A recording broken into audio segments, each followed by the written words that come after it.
Au Sénégal, le collectif Non au silence a protesté ce vendredi 24 novembre contre l'esclavage pratiqué en Libye à la place de la Nation à Dakar.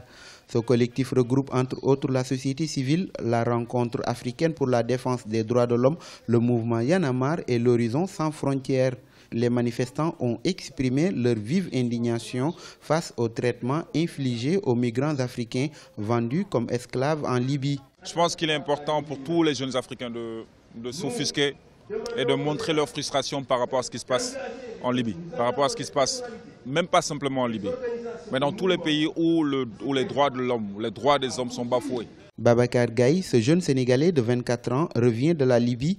Il a été rapatrié par l'Organisation internationale pour les migrations. Face à la caméra, il n'a pas manqué de raconter l'enfer vécu en Libye.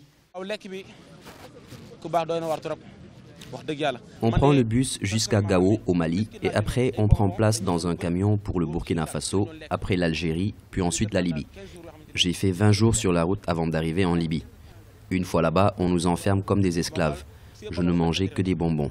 Je ne peux même pas parler de la souffrance que j'ai vécue là-bas, tellement c'était dur. Si c'était à refaire, jamais je ne le referais. Je regrette cette aventure. C'était l'enfer total en Libye.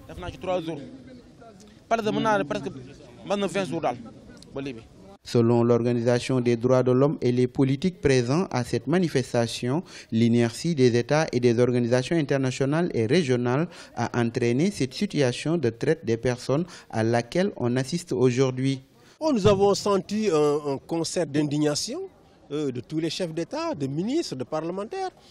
Une fois que ce concert est passé, ce que nous attendons des États, évidemment, c'est de prendre des actions concrètes. Aujourd'hui, l'accent doit être mis sur la formation et la création d'emplois, car la principale cause des départs est liée à la pauvreté. Pour cela, il faut une relecture des perspectives d'avenir pour les jeunes.